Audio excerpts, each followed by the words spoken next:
Good afternoon, everyone, and welcome to our Middlesex County Council meeting for Tuesday, May the 23rd.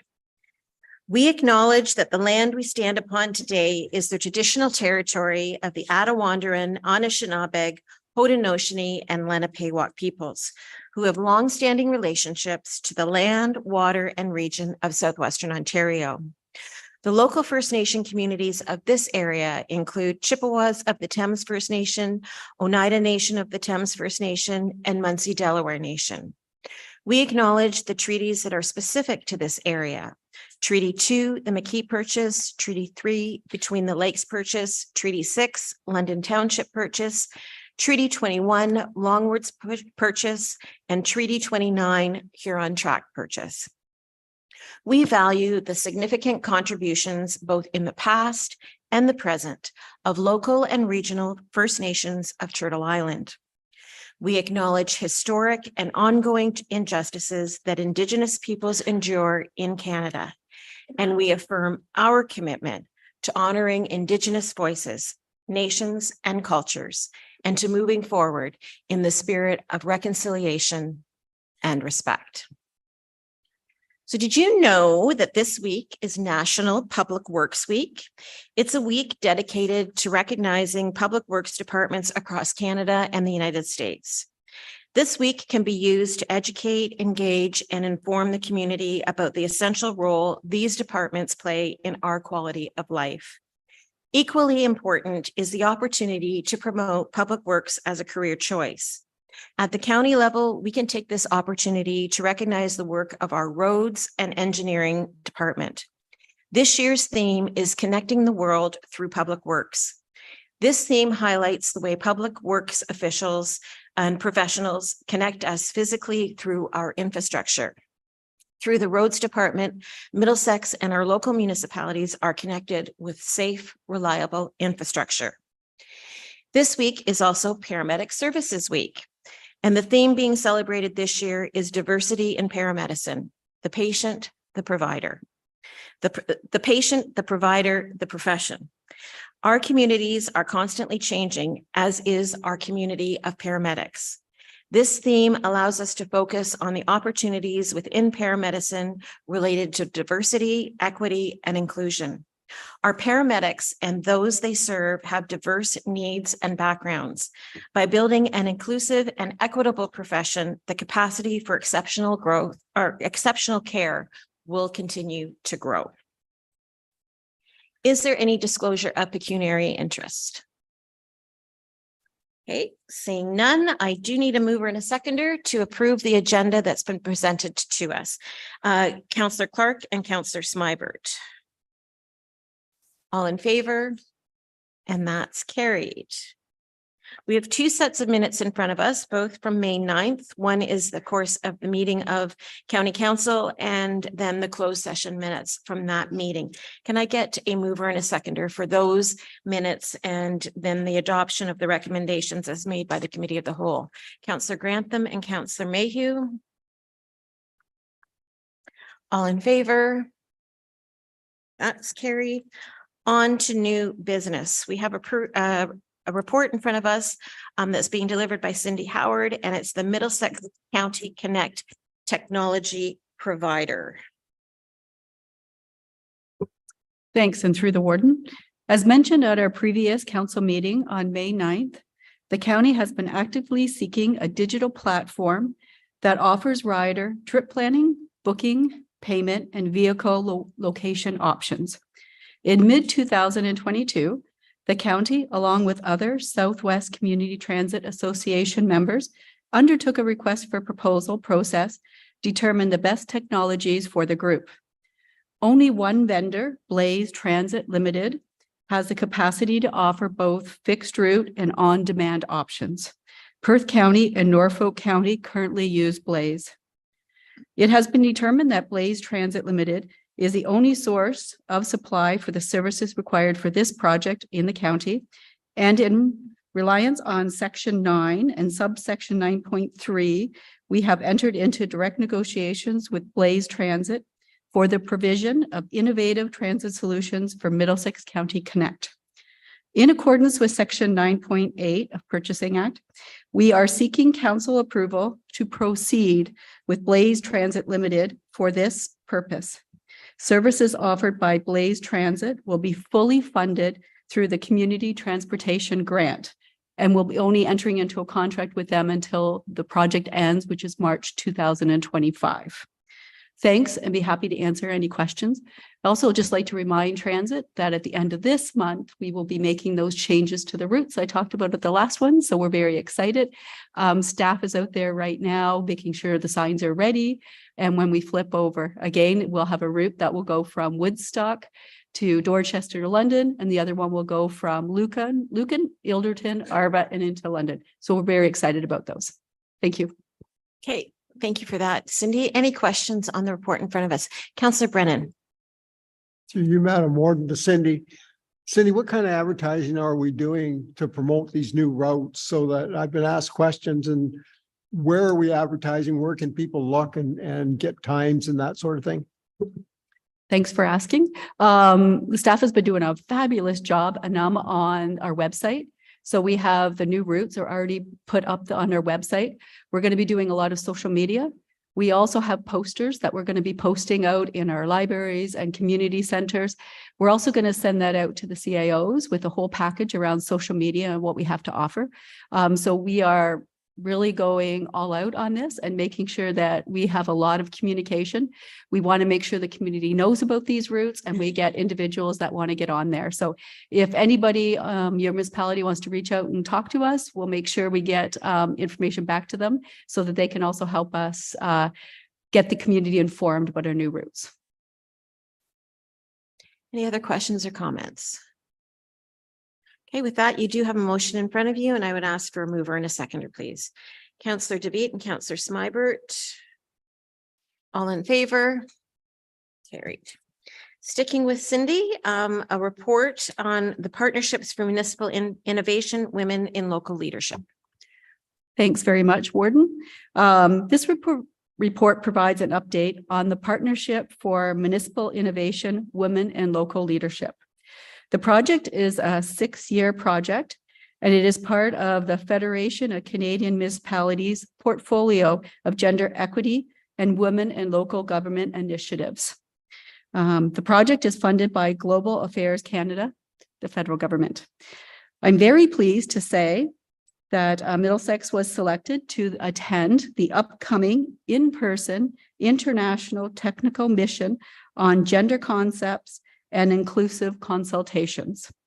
The team that will be coming, or the team that will be going later this week, includes the Warden, Director of Human Resources, Jessica Nye, and myself as the project lead. We are very excited to be going there and sharing some of our experiences that we've done here in Middlesex County around gender concepts and some of the public participation, including community safety and well-being plans, International Women's Day, and lots of other really good examples. I look forward to updating council on this mission at a future meeting. Thank you, and happy to answer any questions about the mission. Thank you, Cindy, for that. Any questions on the report or the work that we hope to be undertaking while we're there? Councillor Grantham.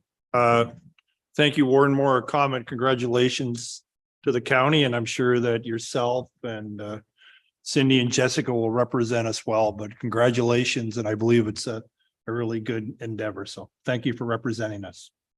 Thank you for that. I think the three of us look at it as an incredible opportunity as well. I know if personally, I would never have thought that I would have been able to participate in a project, especially with this theme. And I'm certainly looking forward to bringing information back and our experience. Any other questions or comments? Okay, with that, I think there's just a motion just to receive that for information. Councillor Mayhew and a seconder, Councillor Clark. All in favor? Carried. Thank you very much. Okay, now we're moving on to an update on our consulting services agreement with Oneida Nation of the Thames. And I think Bill is taking the lead on this one. Sure, Warden. I'd be happy to answer any questions. I know we've had a couple of discussions about this agreement over the course of time around the council table.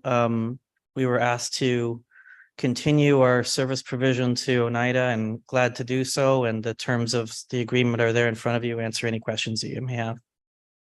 Thank you for that. Any questions on what has been presented in our agenda for you,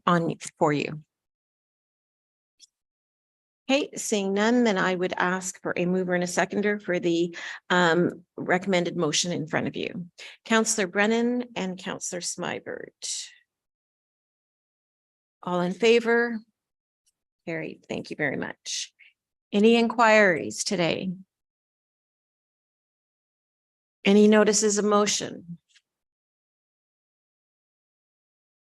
Any councillor comments?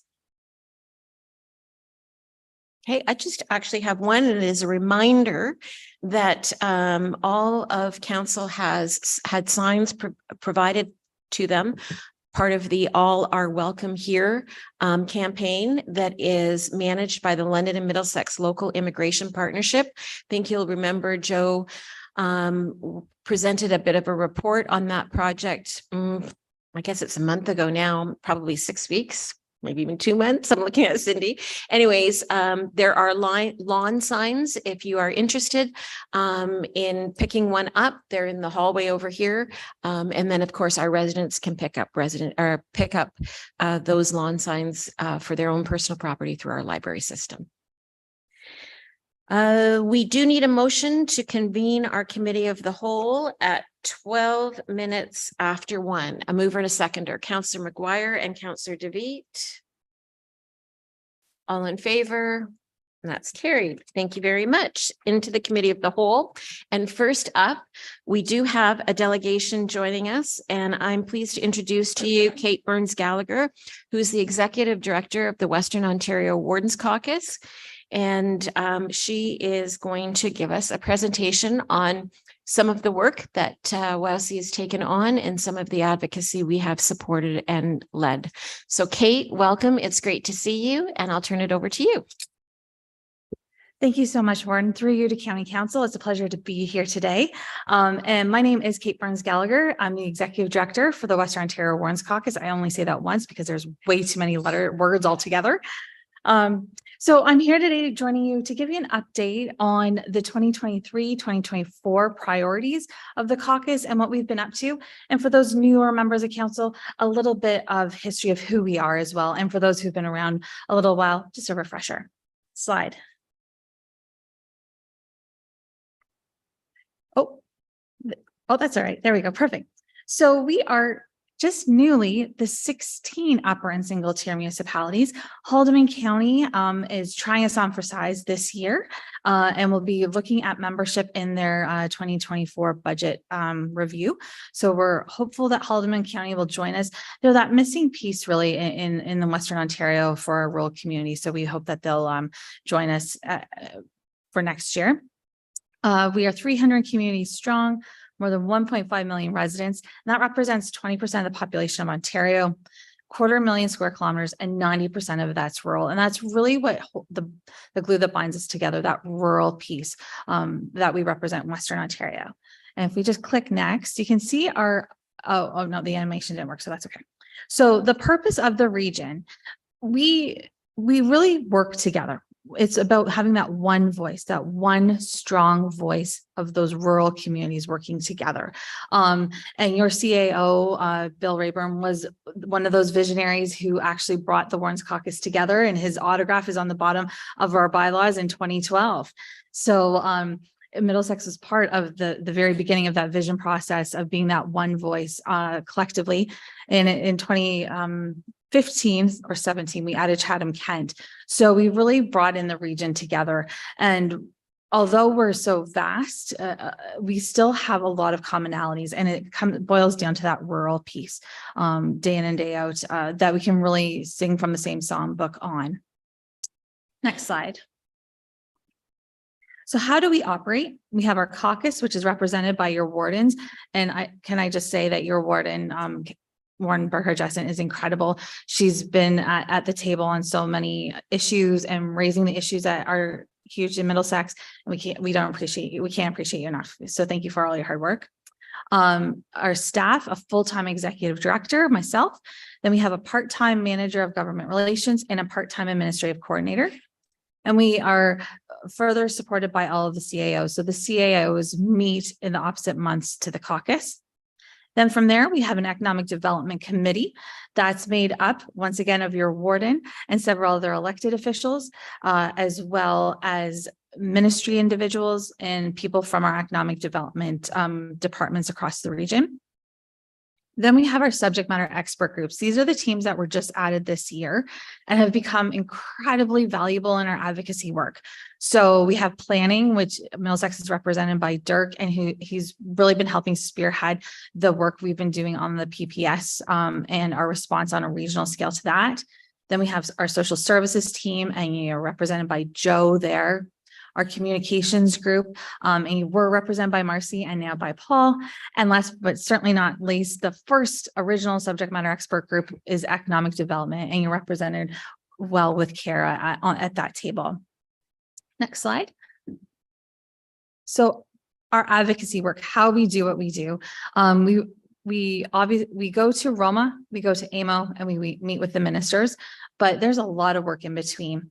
We're meeting with the deputy ministers, we're meeting with the assistant deputy ministers, we're doing the groundwork, we're making sure our wardens are well prepared so that when they're at ribbon cuttings and events on the weekends, they can talk to their members of parliament and their members of provincial parliament about the issues that affect the whole region, so that we can really push the advocacy from the ground level up.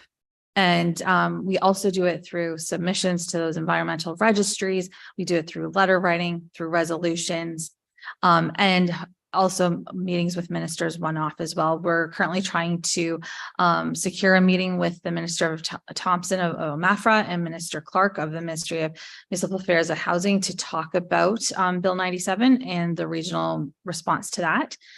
And most exciting was on April 14th, we had over 50 individuals from the region, members of parliament and members of provincial parliament.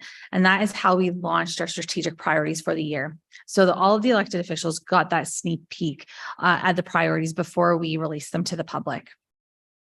We also have incredibly strong partnerships with SWIFT, being we are the umbrella organization to SWIFT, with AMO, with FCM, and with the Eastern Ontario Wardens Caucus. Next slide. So now we dig into those strategic priorities. Not surprisingly, I'm sure for anyone around this room, is housing. The cost of housing has skyrocketed in Western Ontario, and Canada as a whole.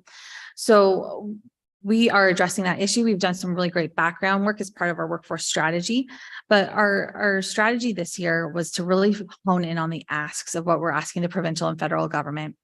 So provincially, we're asking the province what the definition of keeping municipalities whole is. When they took the DC development charges away, what does that mean for us, for our rural counties particularly? And secondly, for the Building Homes Faster Act, we know in Western Ontario, we need 174,000 new homes by 2041 to support the growth in the region. We know by county how many homes are required, but we want to know what the province expects of us. So we're putting that question onto the province as well, as what do you expect from our counties and our members for how many homes to be built? And not on the slide, but for our federal counterparts, when it comes to the housing, Federal Housing Accelerator Fund, their cutoff for rural is 10,000. So we have communities of 10,000 competing against the likes of Ottawa with 1 million+ population. So we've been pushing our federal counterparts to make the rural cutoff for the Housing Accelerator Fund to be 100,000. That's typical of any of the other funding categories where 100,000 population is the cutoff. So that's the work that we're doing in housing. Next slide. Secondly, you can't have housing without a workforce to build that housing. You can't have a workforce without somewhere for them to live. So they're intrinsically linked. And workforce to support our economic growth. We're seeing incredible demand and growth in our region when it comes to our workforce. And the really specific ask that we're honing in on here is in regards to the Ontario Immigrant Nominee Program. We know that in the region, we need 214,000 workers by 2030 just to meet existing growth demand. And that was prior to any of these EV announcements we've had in the last 6 months. So that's increased even 7,000 jobs more for the region, not to mention the spinoffs. So we need to ensure that the jobs, the occupations that are in the Ontario Immigrant Nominee Program align with the jobs that are staying vacant in our region. And month after month right now, we're seeing is retail. So we're pushing that retail be included on the Ontario Immigrant Nominee Program. And likewise, federally, we're also pushing on the federal government to ensure that those individuals who are here as temporary foreign workers have an easier pathway to permanent residence. Individuals who are working here and contributing to our society should have a really easy, smooth transition to permanent residence. So that's something we're pushing on the federal side. And our third showcase priority, next slide, is mental health, addictions, and homelessness. And this is something very new to our rural communities, definitely over the past few years. And it's a priority that we've been working on with our social services planning team, or sorry, our social services expert group, to really frame what it looks like for our rural counties and what our ask is. So we've been quite vocal and quite active on requesting that the mobile crisis response teams receive permanent funding so that our police services, whether city police or OPP, do not have to apply for that funding, that it's a permanent line item. And secondly, we are also requesting that there's a specific rural stream for the homelessness prevention program fund. We're not saying take any money away from the urban centers. We're just asking for a specific rural stream, because rural homelessness looks incredibly different than it does for our urban counterparts. And so we need different funding than our urban counterparts. And that wraps up our strategic priorities that are showcased this year. However, we continue to have those items that are top of mind that we support every day. Next slide. And that happens to be SWIFT. We continue to support broadband infrastructure across our region. SWIFT, the projects will be wrapping up in the fall of this year. However, SWIFT as an organization will continue on for 7 years to monitor, to make sure that that 50-10 is consistent and achieved through all of the projects that have been, the fiber has been put in the ground.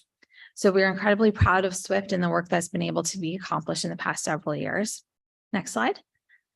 And our economic development strategy. In 2017, we had a strategic plan, and we've been able to implement a credible number of pieces from that plan. And what we're looking to do for next year is to have a new strategic plan with all the changes since 2017. However, many of our economic development departments are looking at their own strategic plans. So what we're hoping to do is have all of those economic development departments complete their strategic plans. Then we're going to do a review of those plans and see what priorities fizzle to the top there. And that's the work that we'll take forward on a regional scale. Next slide. And this is just a highlight of our regional partners from Workforce Planning West. We have a great partnership with Emilian at the Elgin Middlesex Oxford Local Planning Board. Community Futures of Western Ontario, and you've got great leadership in Middlesex. And SCORE as well. Kim, we are great partners there. And then we also partner with Ontario Big City Mayors and Eastern Ontario Warren's Caucus, as well as the Association of Municipalities of Ontario. And then the others, Trillium, Golden Horseshoe Food Farming Alliance, and ROI, we work on specific projects with, and FCM as well. Our next slide. So there's some resources there if you'd like to stay on top of what we are doing on an advocacy level for the region. We have our website, newsletters, and press releases. We are still on Twitter for the time being, and Facebook. Next slide. So just a quick highlight of what the membership gives you when you're a member of the Warren's Caucus. It gives you a seat at that regional table representing our rural communities on both the provincial and federal level. And it includes that advocacy. So we're pushing for our rural communities every day. It includes that staff support as well on those subject matter expert teams. And we're also providing those resources and projects, the data tools. So we have a Connect On data tool that shows all of the agricultural and manufacturing assets in the region. And we're just about to hit the ground running with our rural housing information system, which looks at all of the housing information and puts it all in one place as well. So we're very proud of the ability of the organization to offer that R&D, rob and duplicate for our membership. So that is a little bit of an overview of what we do on a daily basis with the Western Ontario Wardens Caucus. If there's any questions, Warren, through you, I'd be happy to answer them. Thank you. Great. Thank you very much for that overview, Kate. There's certainly a lot of information there. For those of you that have been around the horseshoe, you'll know that there's been a big change in the Western Ontario Wardens Caucus over the years. We now have dedicated full-time staff that can really help support the work that the caucus does. It's really evolved into, I think, a formidable voice, and I believe that they've worked really hard. I can see the difference in the years since you've been coming and presenting, where, you know, the ear of the government is listening. So, and that event on the 14th, to have so many MPs and MPPs there, I think speaks to the work, the behind the scenes work that the staff has been able to do. Are there any questions or comments on the presentation that you've just received? Okay, thank you very much. See, you did a great job. See, and just should be noted, because I don't know whether you mentioned it or whether I was listening or not, but Chris actually is our staff representative on WOWC, and so he takes on the administrative role and attends the CAO meetings on behalf of Middlesex County. So, yeah. Okay. Thanks very much, Kate. It was great to see you. Yeah. With that, I would ask for a mover and a seconder to accept that presentation for information, please. Councillor Mayhew and Councillor Grantham. All in favor? Carried. Okay. On to reports of county officers. I'm going to ask Wayne. This is the deferred item from our last meeting for the county legal services update. Okay, thank you. And through you, Madam Warden, to local councils. As you said, this is a continuation of Local Council Day. We ran out of time in that meeting. So I wanted to discuss with you today the Middlesex County Barrister and Solicitor's Office, MCBSO for short. And in particular, I wanted to discuss what we've done for you, what we will continue to do for you, and some low-hanging fruit opportunities. And this is particularly useful, I think, for new councillors and new staff in local municipalities. Slide.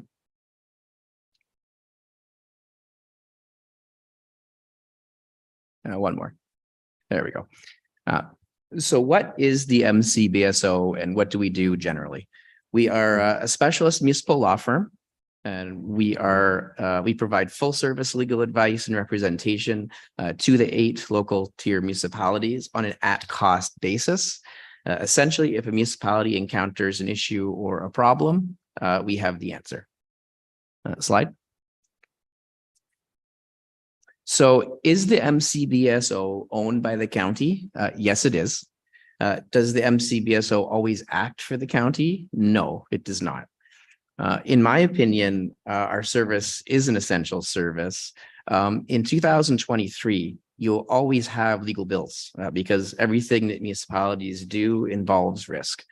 The only difference for you in using our firm and using an outside firm is that when you're using us, you're paying at cost rates instead of what I would have charged you when I was outside. And if you use outside, you're paying higher legal fees for less attention to detail. Slide.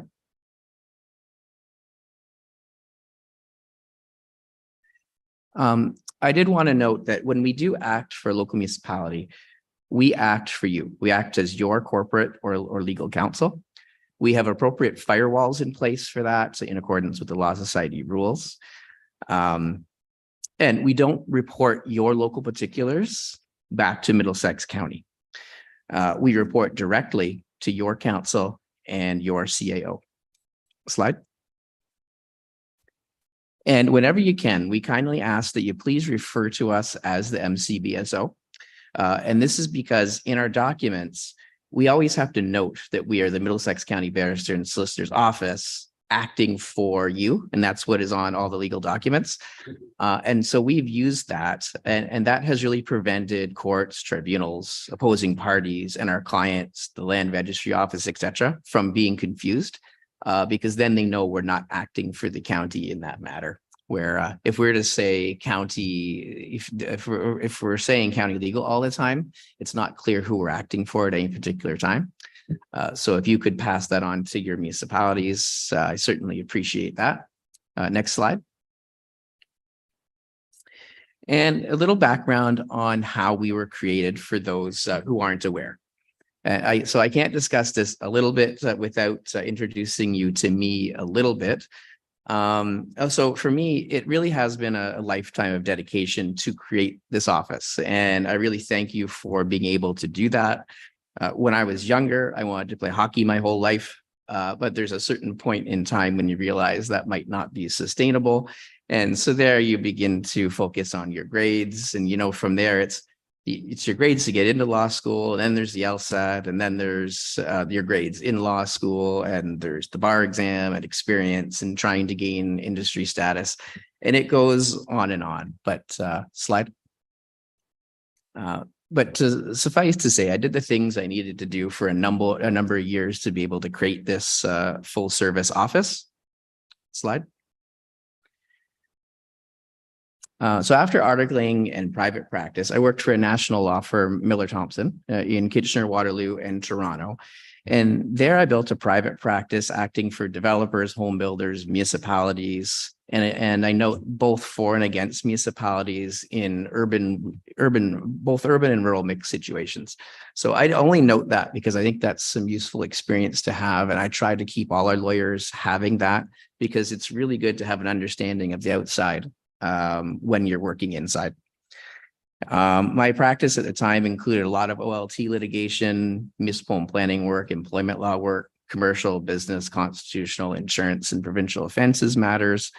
It really did involve attending to all the corporate business needs and risk management needs of clients. So literally, I've been doing exactly what I do now since 2007. Slide. From Miller Thompson, I decided to come in-house to the city of Cambridge. Now, at the time, Cambridge handled all of its litigation outside. And so when I went in there, the task was to reduce outsourcing and then help them professionalize their procurement, HR, engineering, planning, and prosecutions products. And so that's what I did there. And really, that's where Bill found me. And so in 2012, the MCBSO was established as a full service law firm, first to reduce outsourcing at the county level and to also provide best value for money services to local municipalities. And that is what we've done from 2012 to present. Slide. And just a note on change, over the years, council compositions change and municipal staff leaders change. My role involves maintaining quality control of the MCBSO's legal services provided to local municipalities. Slide. So what did we do for you in 2022 and 2023? We provided daily and essential legally related advice and representation on all issues you encounter in your businesses. And we found legal solutions to your most challenging legal issues. And that's really what we're here for. Next slide. Now, this included some litigation successes at the Superior Court. It included help through a difficult year of statutory change. For example, understanding and adapting to Bill 109, Bill 23, and other statutory and regulatory changes. We will help you with Bill 97 as well when called upon. We've furthered development and growth in municipalities through any type of agreement, land transaction, or process needed, while working well with developers through the process, which we think is important. I do think it's important not to be antagonistic toward development, but you have to work together and have developers understand municipal needs. We served as your prosecutor for provincial offenses with success. And we help to professionalize all staff admin product. Next slide. And just an important note on full service. Most in-house departments are solicitors work only. And specifically, that's not how we were built whatsoever. Our lawyers are barristers and solicitors. So barristers' work, in short, is litigation. Solicitors' work, in short, is drafting. And I believe that if you draft something and then you can't back it up in court, you're not a lawyer. I think you need to do both. I've always thought that since I began practice. And performing both of those things has the MCBSO performing a number of specialty roles for you. Slide. First, an advisory role. So we advise on a whole number of subjects. There's the slide. We can move on to the next one. We have a litigation role. Essentially, we can argue before any court you need us to. Slide. We have a drafting and negotiator role. We can draft anything you need drafted. Next slide. And so what's a typical day in the office for us? I wouldn't say there is one because on a daily basis, really, it's trying to find legal solutions to challenging issues that face you every day. So any day when I wake up, you never know what we're going to get. It's always something different. But if you have a legal question, we've got an answer for you. We are here to help you get what you want where it's possible. And when it's not possible, to warn you. So, and we are regular people and approachable. So we would encourage you to please speak with us when you have a chance. Slide. This one, I think we can skip this one, Greg. Yeah, so moving on to value-added service. I wanted to speak with you on what I think is our most valuable but underlooked service, and that is having legal services available at an affordable cost before the matter becomes an absolute legal emergency. And in my view, problems fixed at the root create litigation and expense avoidance. It's much cheaper to deal with matters early than during litigation. And so don't wait too long, come early. Next slide. Okay, I'm going to skip actually the next two slides, but we have wonderful team members at which your municipalities routinely encounter. That includes David Samuels and it includes Mackenzie Conzit. So on to this next slide. Our business plan at the MCBSO has always been grounded in the fundamental ideals and practices of combining the lowest of taxes with the highest in service delivery, work ethic, determination, cooperative municipal governance, innovative service delivery, pooling of resources, efficient decision-making, and a rejection of over-bureaucracy. So in 2023, I am considering strategies for keeping one entry-level position in the office and wanting to gain experience in the office. Now, this is not reducing in any manner the MCBSO's capacity for local municipal work in 2023. In fact, we're expanding in that area this year. And so how is that, you might ask? In 2023, I've increased the priority to local municipal files and adjusted some county work accordingly. So slide. Some awards and notarizations. We do have some. Slide. They're listed on the next slide here. And we can skip that. Those can be looked at any time.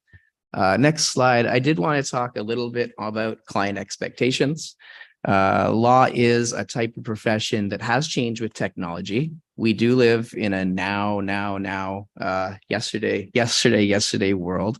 There is no longer such thing as sending out snail mail or a demand letter, leaving time to go work on another file. It was like that when I first started practice. It's not like that anymore. So what we do now is we work with those pressures together with the pressures of litigation and demands as they come up. And so I just wanted to know, we may not always be able to respond exactly when you want, and most certainly we normally do. But we do remain more precise, responsive, and detail-oriented than outside. And I wanted to note, just for when you're speaking to your local municipalities, quicker is not always better. Expertise, attention to detail, and success is better. And we do things correctly at the MCBSO. So how to commence a file? We do ask that the best way is to email legalhelp@middlesex.ca. That links a file with our document management system, and a file will be assigned. or you can call me at any time. Slide. I wanted to move on to one low-hanging fruit opportunity in the area of insurance claims. Now, the MCBSO has had an insurance claim process at the county level since 2017. Slide. And just to explain that a little bit, claims under the deductible are handled in-house by us. And claims above the deductible, we use our process. Slide. So what is that process? We receive served documents that are served on the county or to department heads. And next, we determine if the document is an initiating process, so a statement of claim, or if it's just a notice of a potential claim. That's something that typically it's hard for staff to determine that. So we assist with that. Next, we determine if there's justification for the claim to be made. And if there's no justification, or if it's a bogus claim, what we do is we go and we eliminate that claim directly by making a motion to court if we need. Well, first, if we try to get it removed without going to court. But if we have to go to court and make a motion, we do. And so we call that active municipal management of claims. So really the benefit of that is don't just pass the claim right on to the insurer. So we're not advocating not providing notice to the insurer. You certainly have to do that by your insurance contract, but you don't have to make it a claim. Once it becomes a claim at insurance, you'll have to pay for investigations, adjusters, and reserves will be set aside, and legal counsel for the insurer will be appointed. You pay for that all through your premiums. Next slide. Next, what we do in our process is we do provide a legal opinion on the merits of the claim and the best strategy to defend it. Now, and should the insurer assign insurance counsel, we actually work with them as co-counsel in a side and claim. And how that helps is we have a lot of municipal expertise. So, for example, say it's a motor vehicle accident claim. Outside will have a lot of motor vehicle accident experience, but they don't have a lot of municipal act specialty experience in the types of things that our municipalities act on every day. And so really we help, that really cuts down the time used by insurance counsel on these matters. So this process, must municipalities use it? No, they don't have to. Is it necessary for them to? I would recommend yes. Otherwise, I find what happens with claims is they get forwarded, and they're settled in a way that the municipality may not want them to. This process helps us to assist the insurer, convey to the insurer how and when the municipality wants a claim settled. Now, sure, it involves us as a cost. But it reduces, like as I noted, it reduces the work of legal counsel for the insurer, which is then passed on to you through higher premiums. And so we have worked with the insurers at the county level to allow the county, our office, to have that influence with them and earn that trust. And we've expanded that to local municipalities where some municipalities have retained us on that. And next slide. And we would like to expand that to you because it does provide a cost savings. And as an example from the county, in 2017, we had a number of claims and a high amount of reserves, higher than we have now. And that impacts premium and deductible. And the MCBSO's claims process has caused claims to be reduced every year since 2017. Such that now we have a minuscule number of claims with minuscule reserves compared to other municipalities. And we actually have the lowest deductible in the province, and that's at a time of ever increasing litigiousness. And our insurers confirmed that our premiums would be 40% higher had we not initiated the process. Next slide. I think we can skip that one. I already covered it. And same with that one. And so in conclusion, at the MCBSO, we would like to continue to find legal solutions for you going forward. We'd like to continue to provide our specialties to you, along with our value-added service and litigation avoidance. And we'd like to help you reduce your insurance costs as well. So subject to any questions, I want to thank you for your time. And that's all for today. Okay, thank you very much for that overview, Wayne.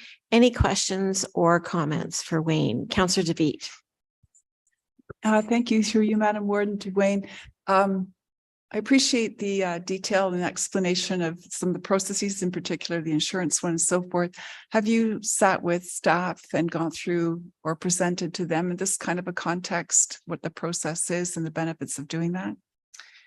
You know what? That's why I was presenting it here first. I haven't had a chance to really go speak with staff on that. So I'm happy to speak with your CAOs on that, because I find that it's a service that I don't think they likely know that we do, which is why I wanted to bring it up here. And we did want to get it down pat at the county first. We've done it here, and we'd certainly like to expand that.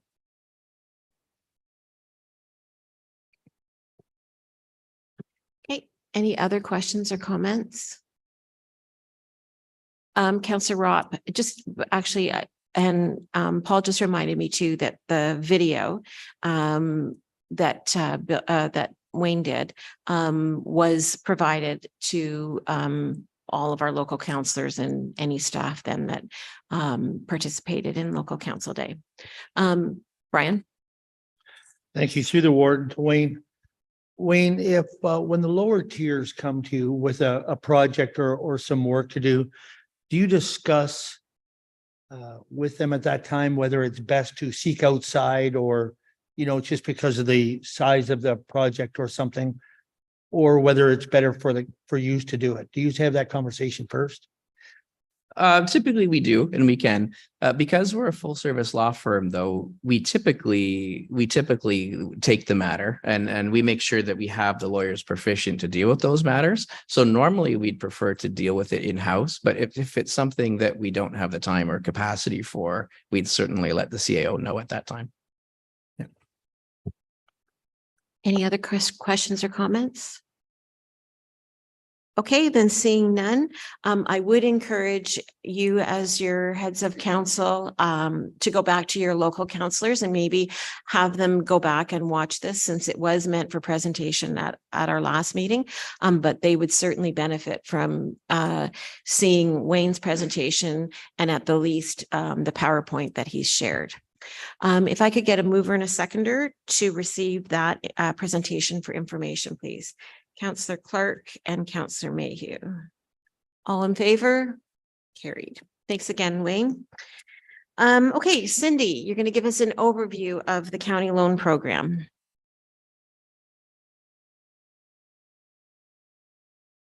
Next, Greg. So thanks, and through the warden, I will provide an overview of the county loan program. I know there's a lot of slides, but don't worry, I'm going to go through most of them fairly quickly. This program assists lower tiers with financing capital projects. I will note that if you do look in the budget, this is known as the Capital Works Reserve Fund. Next. So the loan program really takes us back to 1993. It was tied to annexation decisions and lost assessment for the county. Next. The actual loan program was adopted in 1999. The original fund was 7 million. I will be referring to that amount throughout the presentation because everything does tie back to the original amount of the 7 million. The program was for water and sewer growth projects only. Next. So the program has gone through a number of changes over the years. Most recent was June 2013 was the last time that County Council looked at the criteria and made some changes. Again, in the presentations, you'll notice that I refer to that date because what's in the presentation is the most current and approved criteria from County Council. In 2021, as part of the use of proceeds from the sale of the county buildings, and additional funds were put into the capital loan program. So the fund currently sits at a balance of $16.5 million. Next. So in the loan program, there actually are three types of loans. There's the growth capital projects, there's the non-growth capital projects, and a third one that was added later is the non-growth interest. So growth and non-growth, if you notice on the bottom of that slide, each municipality can actually have two of those loans. And for the non-growth, you can actually have one. So at one time, there could actually be three loans that are out there. Next. So the next few slides go through the guiding principles that were approved at County Council, as I mentioned, in the June date. There's 3 or 4 slides just to make you aware, so Greg can probably go through them. But the first one I will make note of is number 2. So priority should be given to growth related projects, because we want to go back to the original intent of this loan program was really to make up for that lost assessment in the earlier years. Number 3, the fund should not be depleted. So I know we've had conversations with the local CIOs, and there seemed to be a bit of interest around the interest only portion, but we can only do some of those loans because we actually don't get the money that's coming back in. When we do the growth and non-growth capital loans, we actually have a period of 10 years and the money keeps coming back. And that's why when we go later, you see all the examples and all the loans that have actually gone out. Today, we're still sitting at 16.5 because the balance replenishes itself. So it's been working out very well here at the county. The other criteria I'll point out is that criteria and funding always go back to that $7 million, which was the original fund balance. And number 11 is County Council provides the final review of the eligibility of all applications. So it really always comes back to County Council for that review. So if we can go to next, which is the growth related evaluation. Thank you. So these next slides will go through the evaluation criteria and funding conditions for the 3 loans. Again, approved in council. I think one of those other dates said 2012. It's June 2013. Again, I'm not going to go walk through all of the conditions, but I'll point out a few. So some of these here is number 2. This outlines the eligible funding. So if you look there, we talk about 30%, which is about 2.1 million, again, of the original fund. Number 3 is that maximum payback of 10 years. So every loan that goes out there, there's payments coming back. So by the end of the 10th year, the county has the money back into our fund. Number 6, all applications are reviewed by staff prior to myself and the finance team coming back to council for your review and approval. And sometimes we'll have to actually have meetings and sit down with your staff to walk through all the documents that are there. So we really have a good understanding of what the projects are. So I'm able to really come back to council and brief them on the project. And number 10, we need at least 60 days notice prior to funding. There's a lot of documentation and we have to go back to council. You have to go to your council and then we have to come back to our council. So it does take time in order to get these loans going. So next, which will be the non-growth. So these capital projects are not water or sewer infrastructure projects. So an example would be if you go to North Middlesex would be the multi-purpose building where they have their town hall and the library and other things that they provide at that building. Eligibility for this is 10% of the original fund. Again, that's number 2 on that sheet up there. So in that case, it's 10% or 700,000. Again, I know I keep saying that, but again, it comes back to that original $7 million.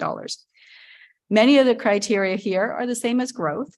For example, we talk about that 10-year payback, again, the same, and the 16-day notice. Again, staff will review it and then come back, and council again has that final review of all applications. Next. And then the third one is the more recent one. And that is the interest-only loan. Again, the lower tiers need to submit all documents for review by county staff. Funding for this loan will flow based on the repayment schedule of the loan that the lower tiers actually go out and get. And municipalities can access one interest-free loan at a time.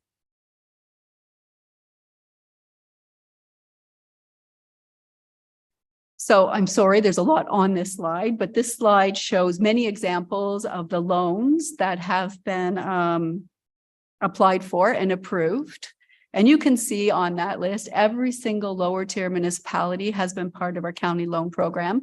So I would definitely say that the county loan program has been very successful. And I know I didn't point it out earlier because Mr. Rayburn wasn't in the room, but Mr. Rayburn is actually the architect behind this loan program. So it's very nice to say that it's been a program that's been here for a number of years and been very successful. So projects range from wastewater projects to multi-service buildings.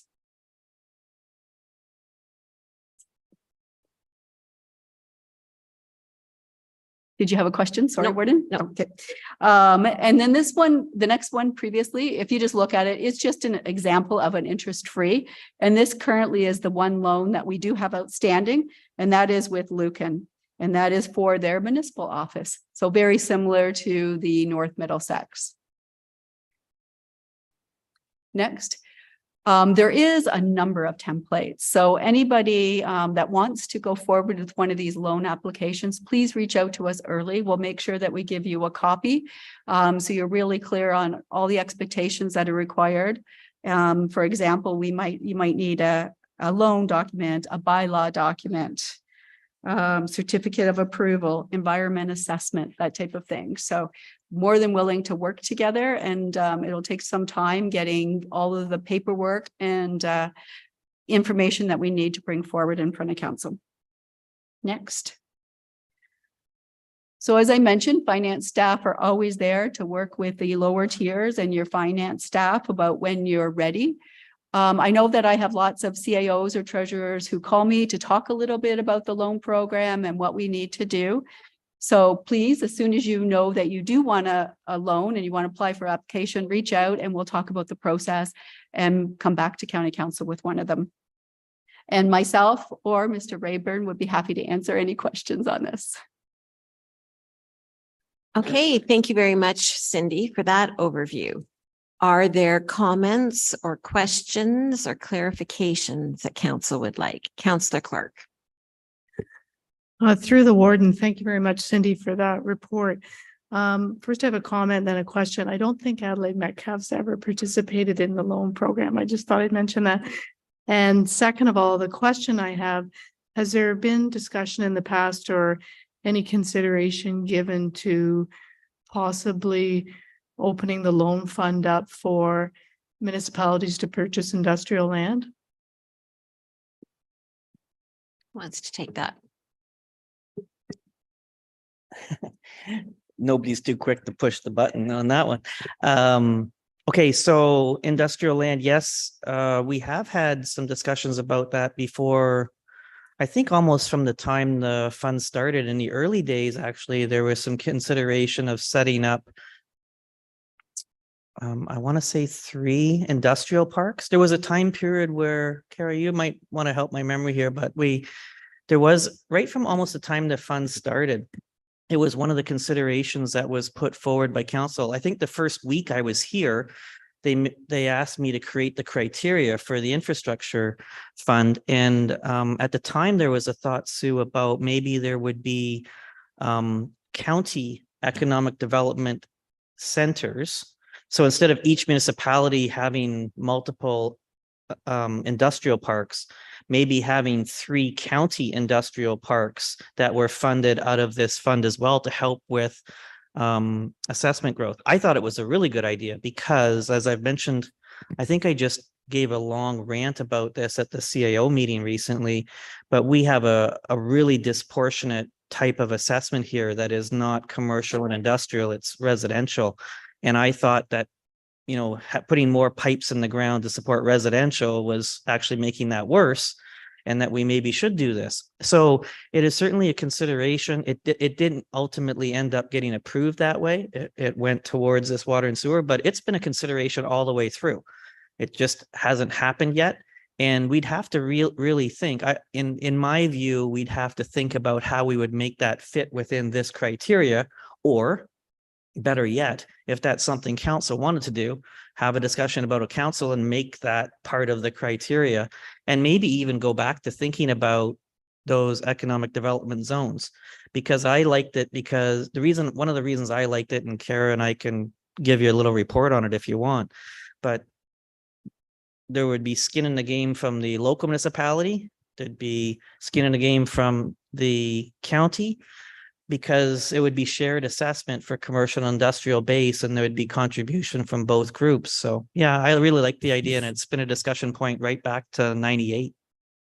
Okay, thank you. Maybe that's something we can bring forward. Thank you for that. Any other comments or questions for either Bill or Cindy? Councillor Roth. Thank you, through the warden, to Cindy, I believe. It's more of a comment. This is a great program, and thinking about the one taxpayer, thinking that we have to have, these are just a few of the projects that have gone through this. These are just the latest ones. There's been, I know at North Middlesex, we've used it maybe three times that I know of for sure. And hopefully in the future, we keep doing it, because it's a great way to not cost our taxpayers extra money through interest. And it's a great program. And I'm glad that we bumped it up when we did. And hopefully it keeps getting used the same way. That's one of the really great parts about how councils use the funding, is just exactly what Brian described. Is councils adapted it each time. Like, for example, Brian, there was a time period where money was extremely cheap in the last decade, where it didn't make sense for it to just be out there as a loan, when you can go to the bank and get, at even, almost zero interest. Why would you go and borrow this money and use that capital? It didn't make sense. So that's when these other types of programs came forward. And maybe we're in a different time period now. That's why Mike and I were talking this morning about the policy cycle, and we can't do something in 1998 and still expect it to work in 2023 and 24. Maybe what we're looking at is more like what Sue said, or like something else. That's why it's here. Does this program still work for council? Do you want it to be something different? This is sort of, what I say to you all the time: educate, then ask. This is the first on the educate piece. And then what do you really want to see this become going forward for 2023, 2024?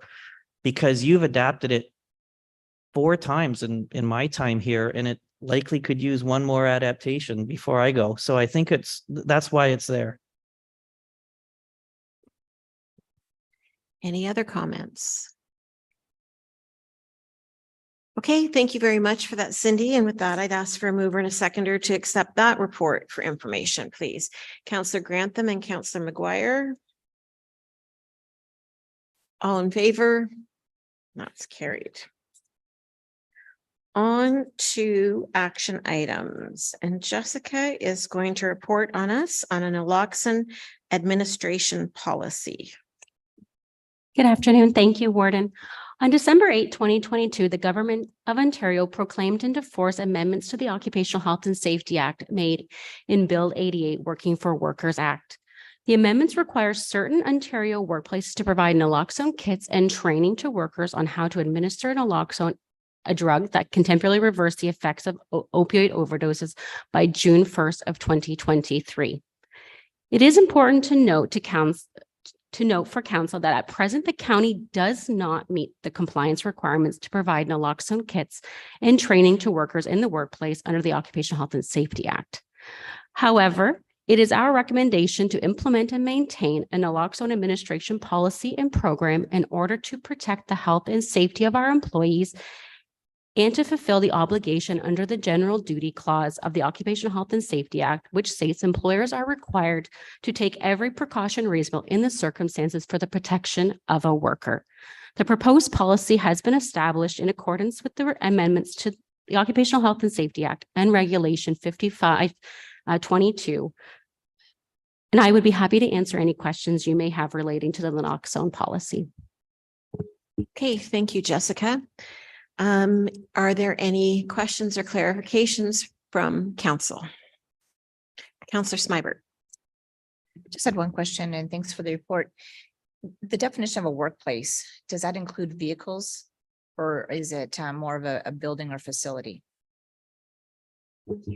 Under the Occupational Health and Safety Act, a workplace is encompassing all areas where a worker will be. So that could include a vehicle. It can be a vehicle, a job site. As long as it's under the care and control of the employer, it's considered a work site. Anything else from council? Okay, thank you for that, Jessica. And I would ask for a mover and a seconder for the recommended motion in front of you. Councillor Smibert and Councillor DeVitt. All in favor? And that's carried. Okay, Chris, speed limit bylaw spring update. Yeah, thank you, Madam Warden. And noting that we have new counselors around the table today, just wanted to just give a brief overview of why we do a spring and a fall update. You can see from the attached draft bylaw, it's quite a lengthy document. So it does take us some time to do the review and change that document and pass the new bylaw in order to allow for the police to issue charges against the posted speed limit. We also get many requests for changes to speed limits that are all reviewed in due course by the county. And just a note and a reminder to those watching that simply putting up a speed limit sign doesn't necessarily change driver behavior. And in fact, can have the negative impact of lowering compliance and raising the potential for more serious types of collisions. So there's a list here, and you can see from the list, the majority of them are due to expansions in the settlement areas and development or due to road construction. For example, the County of Middlesex reconstructed the section of County Road 10 that's Glengyle Drive. And during our engineering, we realized that it probably never should have been posted at 80 due to the vertical profile of the road. So we're lowering that speed limit to 60 kilometers per hour to better reflect the design speed of that road. We are seeing some growth and development around the village of Dorchester, around Bryanston and Middlesex Center. So those settlement area speed limits are recommended to be adjusted. We also have, the odd time we find just on our own review of our road system, some speed limit locations that are a little bit awkward. That's the one just outside of Wardsville. There's a dip in the road in the entrance of the golf course. The speed limit sign is going to be slightly revised there to better improve safety in that area. And the other one is we're working with Middlesex Center staff to try to help identify better that drivers or motorists are entering a settlement area. So we're doing some work with Middlesex Center to improve the roadside environment by doing some plantings, some trees, some low-lying gardens, moving some signs a little bit further out of town. And as such, we're adjusting the speed limit to match the new limits of those roadside improvements. The only other one on here that's listed but is not recommended to change is on Elginfield Road near Sylvan Road. We've had this request previously, but we reviewed it again, seeing as we're doing road construction out there this year. And the sight lines are definitely exceed what's the recommended standard. So the speed limit there is not recommended to be changed. So the draft bylaw is attached and there for your review, and we're recommending that bylaw be passed at the June 2023 council meeting. That gives our staff time to update the signage prior to the passing of the bylaw. I'd be happy to answer any questions. Okay, thank you very much for that, Chris. Are there any questions for the report in front of you? Okay, seeing none, then I would ask for a mover and a seconder for the recommended motion in front of you. Councillor Brennan and Councillor Clark. All in favor? Carried. Thank you very much. Moving on to correspondence and information items. And first up is, I better go to the agenda, the electronic payments for April 2023. And I would ask for a mover and a seconder to receive that item for information, please. Excuse me, Madam Warden, I do Sorry. have a question on the. Sorry about that. On Yeah. the payment, and it's just a clarification. I was looking at the hydro bills, and I meant to do this before, but I'd like to get clarification. Strathmere Lodge is showing a cost of $15,800, and I get that. They have the lights on 24/7, but we have it just says city building. Hydro bill of $10,232. And I'm just wondering what building that one is. Is oh, CTY, is that this building? Is that this building that's $10,000 for hydro? That's what the building would be. Wow. Okay, thank you. For 1 month. Oh, you don't know? Okay. He said city building. Well, I forgot my reading glasses today, to be perfectly honest, but I'm shocked at the amount of hydro for Well, this building. We'll pull the bill, Warden, and get back to you. Okay, thank you for that. So were there any other questions on that? Sorry. Then I would ask for a mover and a seconder to receive that item for information, please. Counselor Smybert. And a seconder, Counselor Ropp. All in favor? Carried. Then on to our correspondence items, a letter from AORS for the annual trade show. EMCPA compliance results for 2022. And the letter of support for resolution regarding Cannabis Act combined. Okay, can I get a mover and a seconder to receive those items for information, please? Counselor McGuire and Counselor Mayhew. All in favor? That's carried. Okay, so we do have to move into closed session, and this is in order to consider personal matters with an identifiable individual. And if that, of course, is in accordance with the Municipal Act, if I can get a mover and a seconder to move us into closed session at 2:12 PM, please. Counselor Grantham, Counselor Devitt. All in favor? And that's